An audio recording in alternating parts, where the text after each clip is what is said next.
I came down here in 1999 from Chicago, and I absolutely loved it. For me, growing up in Chicago, we always had family. And then with family, you always have good food.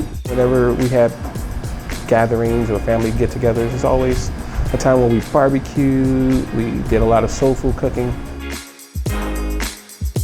Barbecue didn't really come to me until like 2014 when I thought that this is something I can do. So I had to kind of nudge my sister and say, look, I think we can do this. Let's build this together. Let's work hard.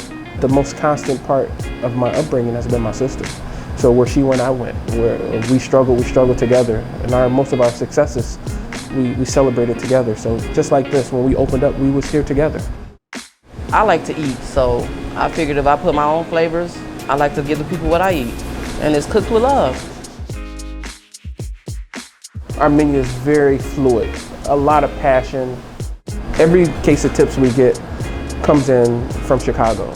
So that process starts as soon as it gets delivered. We thaw it, we season it, we let the seasonings ingratiate into the meat.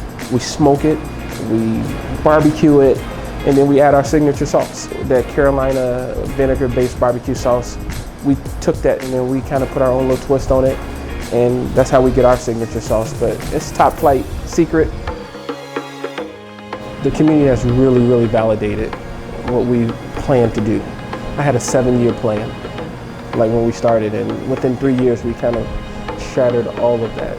And it's no accident that the community supports us every day. We're putting our hands into more pots that I never thought was possible at this early of a stage. We want to take our food to Central Illinois, and the best way to do that is put yourself in situations where they can see you, smell you, and enjoy it.